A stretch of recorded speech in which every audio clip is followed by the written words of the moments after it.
Hello, everybody. Welcome to Policy War. It's great to be back. Great to be back in the midst of a pandemic, mass protests, riots, and overall chaos in America.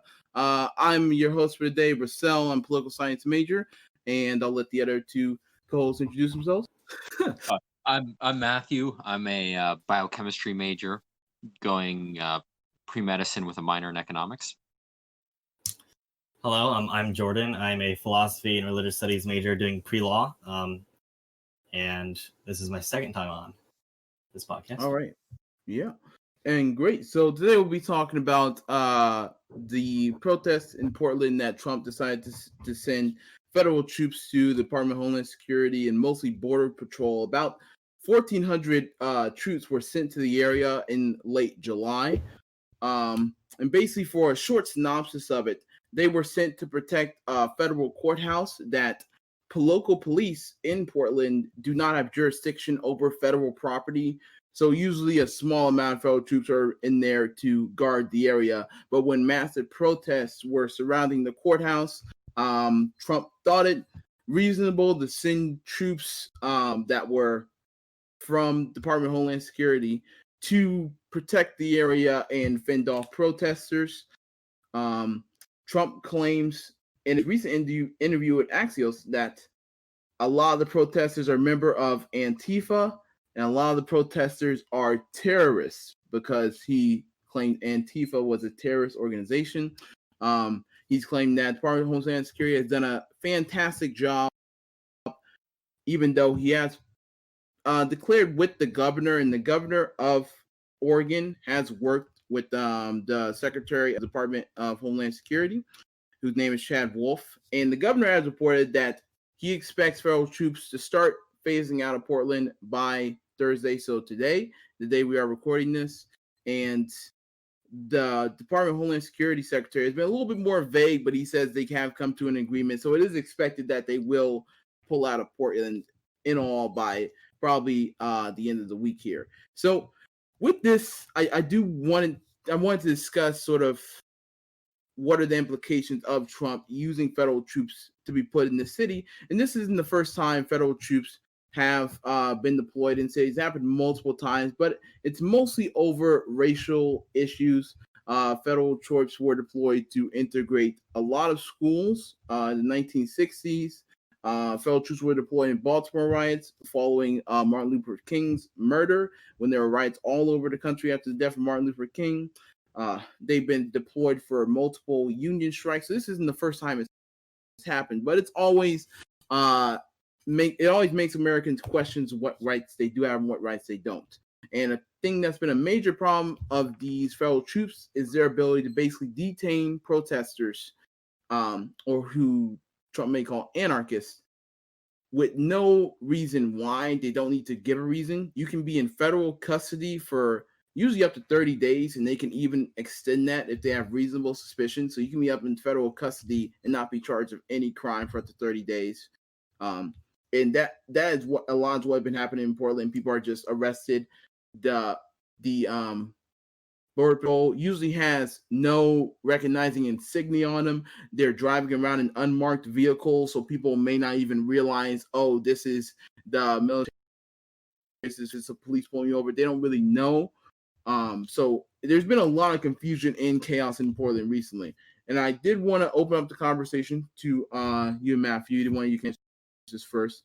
Rand Paul has stated, we cannot give up liberty for security. Local law enforcement can and should be handling these situations in our cities, but there's no place for federal troops or unidentified federal agents rounding up people at will. Now, Rand Paul's a Republican, and it shows there isn't really a consensus among the Republican Party about how Trump's handling this. What are your opinions on how Trump's handling this? Has he handled it effectively or not?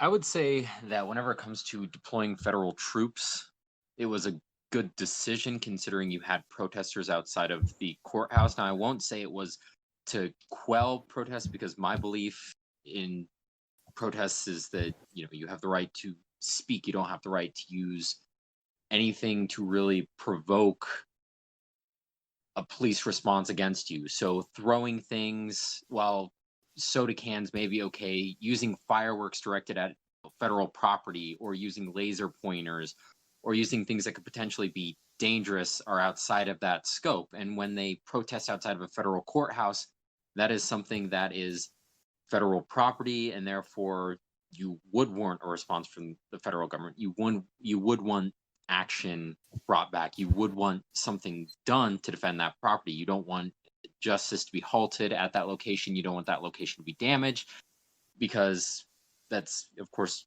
federal versus state property. Now, they shouldn't enforce other areas. That should be left to the jurisdiction. But whenever it comes to that property, the federal government has the right to bring the troops there. It's not a feels good, asking, oh, can we come in? Because there's a political difference between the Oregonians and the president's party. So, of course, there's going to be some backlash. You're usually not going to have cooperation there. So the mayor may have wanted to handle it in a different manner, but whenever it comes to defending that property, they have the right to do so, and they should. I mean, is it really about what the federal government has the right to do or what the people have the right to do? Like, people have the right to protest in the First Amendment, and I think that's the real problem here. The federal government is just taking people off the streets for no real reason. You're not allowed to arrest a person for protesting, but that's exactly what they're doing. They're taking people off the streets for no given reason because they can't explicitly say, hey, I'm arresting you for protesting. They can only do that if you're like blocking a roadway, which a lot of the time they aren't. So I think the real question here is, what are the rights of the American people? Do we really live in a democracy, or do we live in an authoritarian country? Yeah. I'll take this one. So I think that we can all agree that as soon as, if you like, we should all support the ability to protest peacefully, at least. But I think as soon as you commit a crime, that by definition classifies you as a criminal, and you should be arrested for whatever you did. And I know there are a lot of detainments and arrests to people who actually haven't committed crimes, like people who are associated with the violence in Portland. However, if they do not find a guilty charge, they are immediately released. You can, I've been following a journalist, Andy Nago, who's been giving multiple daily reports on what's been going on in each and every arrest, and if there is no charge, they are immediately released. And yes, arresting someone without committing a crime is a little bit shady, but in an area that's been under siege for 47 days with nonstop violence, there's really nothing you can do to make a distinction. I think that you can give a lot more leeway when there's absolute chaos going down there, more than we've seen in this country for a long time. Also, as far as Trump's claims on them, anarchists, yes, they're anarchists. Antifa is a terrorist organization, and they haven't been classified one until now. They've been committing violence there for, again, 47 days. And I wish that they'd stop us using peaceful protest as an opportunity to turn it into a violent one, because all it takes is one violent action to turn the entire thing into chaos. So yeah, that's at least what I think on it. Go ahead. Part of that as well is the crowd that you surround yourself with. If you have people protesting during the day and you've scheduled it, you've marked where you're going to protest, or even then you're doing it just, peacefully in the respect that you're not using fireworks aimed at officers or using laser pointers or throwing objects that could potentially cause damage, then there's nothing wrong with that. It's whenever these people resort to that. If you're in that area where people are resorting to that, you're putting yourself at risk to be detained. Now, that doesn't mean charges are going to be pressed against you, but you shouldn't associate with that if that is your goal. If your goal is to make change, you're going to be putting yourself in a risky situation by associating yourself with those people. Now, if their goal is to bring attention to it, they're doing a good job by bringing attention to it. They're getting their goal done, but they're going to suffer the consequences that come with violent action, and you're going to have a response at the national level. Now, is it justified that multiple people have their rights, violated in a way which technically it wouldn't be violated because they're only being detained for a short period of time?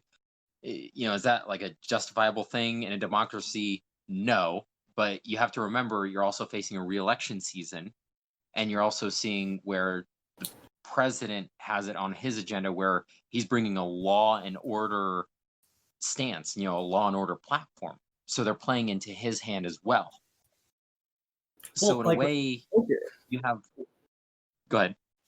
With rights being being violated, just like COVID, rights to all these liberties, if you will, they can be suspended in times of emergency. I completely disagree with that, because rights are most important during times of emergency. You can see during World War I, that's when Alien Sedition Acts were passed, which basically censored people from speaking out against the war. Abraham Lincoln did habeas corpus violations, just arrested people who spoke out against the war. And to say Trump can do the same thing for people that speak out against the basically inequalities that minorities face when it comes to police brutality and everything else, just because you can declare it as a time of emergency, means your rights really have no value when it matters most. And I mean, to the point that yes, your rights are violated for a little bit of time, and then acting like it's not a big deal. It's a huge deal. If somebody's spying on me for a second, I still care. I don't care if it was a millisecond or for years. Those rights shouldn't be violated at all, and they're constantly being done here for pretty much. Fundamental rights should not be violated. Like, again, freedom of speech and things like that. Like during this pandemic, in the interest of protecting the right to life, there has been many liberties that are rights that have had to be suspended. Like you don't have the liberty to not wear a mask in public anymore. Like in many states, that's law now. Like, and that's what I mean by secondary rights, not fundamental ones. And in emergencies, like, again, you can suspend those because it's actually in the interest of protecting a more important and fundamental right, which is life always. And in regards to Portland, again, yeah. Well, the U.S. government, topic of fundamental rights, there is no real fundamental right to life. The U.S. still does the death penalty. They don't really care about life. Many politicians, I feel like what they mostly care about is staying in power. And saying this in an election season is very true, because Trump is targeting one of the most democratic states in America, which is Oregon, one of the most democratic cities, which is Portland. Of course, he's going to target them and say these Democratic governors, Democratic mayors aren't doing a great job. But in all honesty, it doesn't matter how much tear gas you fire. These riots and protests are still going to continue. Now, I'm trying to figure out if you guys, because you're saying they have the right to do this. Yes, if they do violence, but there wasn't any real violence at these recent Portland protests. None of the federal courthouses had any damaged property on them at all. In all honesty, the police and federal agents were really provoking them more than anything with tear gas and rubber shots, they say, or non-lethal shots. I mean, would you not say that that's provoking the protesters? Depends on the time of day, I'd say. It depends on, because if you look at some areas, for example, Indianapolis, you have a designated time for the protests. And then after that, you give a warning, you are now unlawfully protesting, disperse, or, things will escalate. And so I believe if you have that warning there, given the federal property, it's nighttime, so people are going to do things under the guise of night because they're harder to identify, then I believe it's essentially justified. If it's around the courthouse area and they're firing fireworks, or if they're using laser pointers, because it's alleged that 3 police officers were permanently blinded from laser pointers. Also, they've repeatedly tried to burn down the building. And that's today. No, that's today. But I think these are pretty much alleged from a minority of people. When Trump made the statement that Antifa is a terrorist organization, he's using Antifa as an excuse to basically ignore the real principles of a large-scale nationwide movement. There may be some violent misdoers, but literally, I just saw a video where the mayor of Portland was protesting with the protesters, was in the crowd with them, and tear gas was thrown out of nowhere, and the protesters did nothing to invoke that cause. I'm talking about when the federal agents provoked them when no violence occurred. They just say it was a riot when it was a completely peaceful protest. It is not violent every day. It occurs from time to time, but it depends. But I mean, they're acting like it's a violent occurrence every day when it's not. And I guess that's what I mean, more so disagree with. But I would want to ask, should Trump continue this in other cities? Because he has threatened to move federal agents to Chicago, one of the highest homicide rates in America, and see one of the highest homicide rates in other capitals. So, I mean, do you think this is a policy that he should enact all throughout America? Not all throughout So, America, but all throughout where there's violence in concentrated areas and federal property. Because that's the reason why they're deployed here. So, and I think that was like, if it's again on federal property and there's violence there, then they should be deployed there. So, And Matthew, I think you're gonna say. I think first thing I'm going to go with the tail end of the violence at the courthouse. Now, I'll agree with you. There may not be days that happens, and it may be politically motivated. So both sides have some things they've done incorrectly, especially with Donald Trump's handling of the race-related issue within this, by just clamping down with law and order. And if you were to give a bit more sympathy and a bit more respect to what happened to George Floyd, then they would likely not be in this situation. And on the other end, you're likely going to have people in the Democratic Party and on the left, they're going to be causing these activities to bring up a flare, to have attacks to then use against the president. So it's just this whole entire thing. So if he would have had purely defensive measures, just making sure that's not burned down, that would be one thing. But if you have, throwing tear gas at the mayor and that type of stuff, you can see that from, a Republican perspective or re-election perspective where, look, law and order, they're contained, look at this idiot mayor.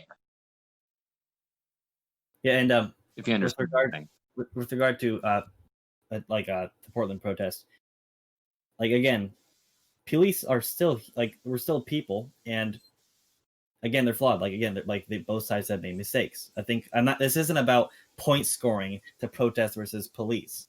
I'm not like defending police just for the sake of defending the police. Like, also another point is, like I said earlier, all it takes is one violent action, like just one spark to set off the whole bomb, to make the entire thing an absolute chaotic attack against each other. So, and also to add on to that, having a context of getting used to, again, 47 more, it's actually, that article was released a while ago, so now it's probably like 50 something days. Yeah, exactly. So, like, if it's been going on that long, what are you going to expect? So, with regards to peaceful protests being all of a sudden being thrown tear gas, it's difficult to make a claim that it was entirely it wasn't justified for them to do that. Yes, it may have been a mistake, but again, if it's been going on for this long, what are you going to expect?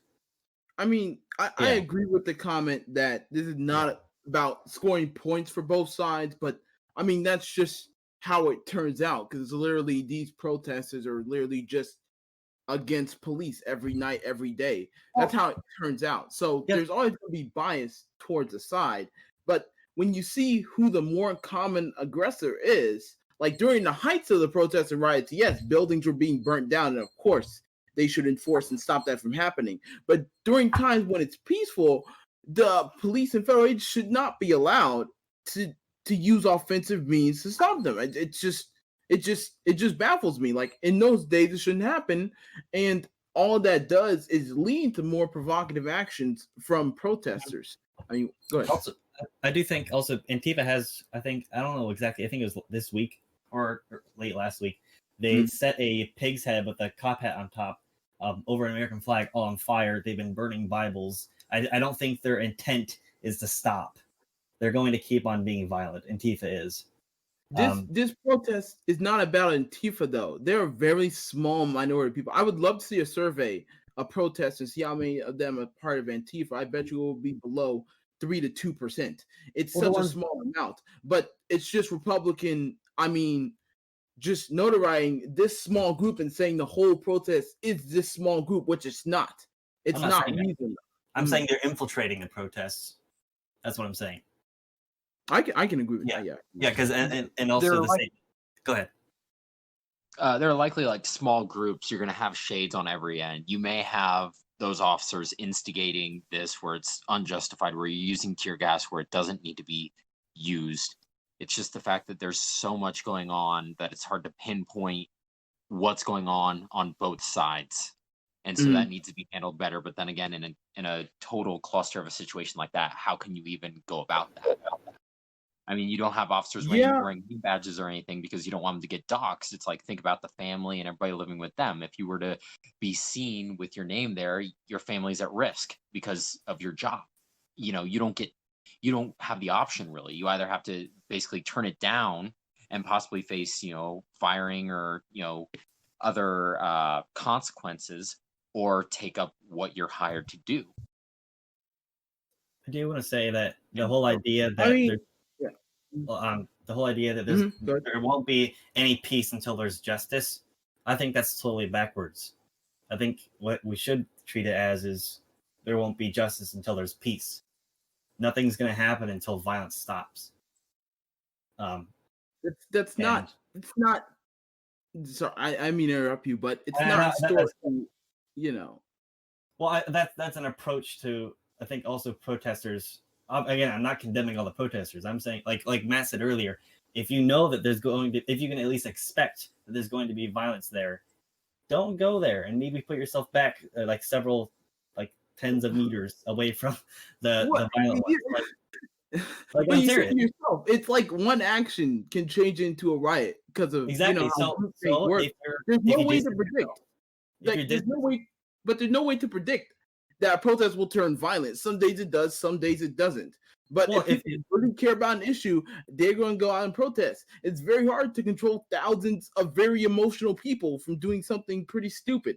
There's no way to control that. But if you want to protest, you always got to take that risk. So, I mean, say people, hey, stop doing it until violence goes down. Then when violence goes down, then they'll start listening to you. No, they won't start listening to you. They'll start listening to you less. I mean, if you look at the civil rights era, it was Martin Luther King and the Black Panthers. The Black Panthers were a small group, but I don't condone their actions at all. But politicians were absolutely terrified that MLK could have turned it into a violent movement. That's what really encouraged them to push forward the Civil Rights Act of 1964 and the huge March towards Washington. So like the saying, like, what is peace to you? It's peace to stop all protests, because it's impossible to do that at this moment, and it's impossible to make sure there will be no violence in protests to turn to riots.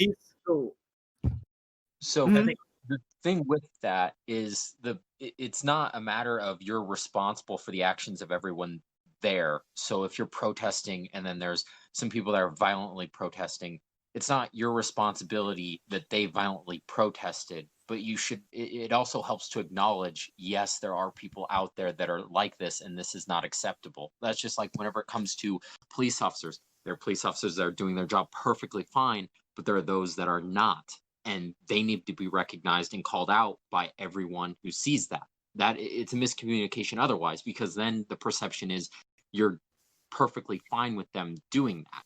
And so, for instance, in Cleveland, I believe it was Cleveland, where they had some protesters that destroyed businesses. People who were protesting and people who were prominent on the side of the protesters said, this is not acceptable. You're destroying businesses. This is wrong. We don't respect what these people are doing.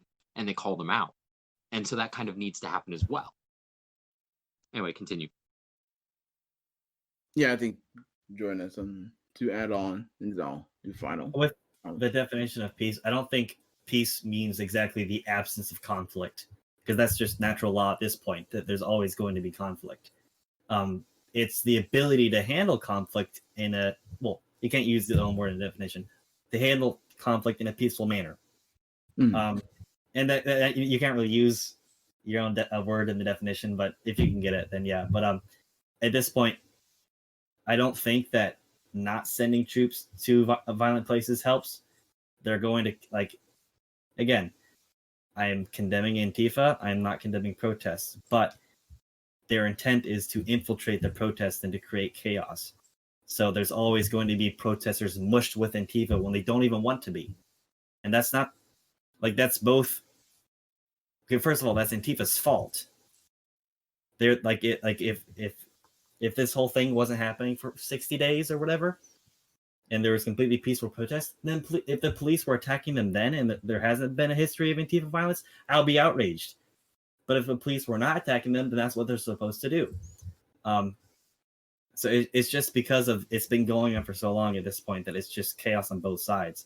If hopefully we don't see the same things happen and when they're deployed to other areas like Chicago. Hopefully we don't see the same things happen.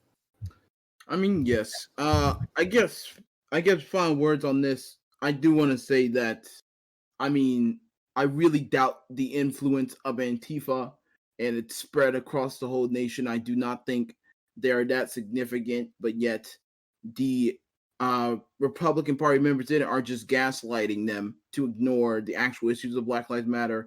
The use of tear gas, something I despise the most because it was banned internationally in 1925. The Geneva Protocol banned it, and international use, international warfare. The United States is using it on its own citizens. And I mean, it's just both sides doing it wrong. I do agree, but one side is, I think, more obviously aggressive than the other. But I mean, with that, I think we'll end the episode on that biased note, as I always do. Thanks for listening.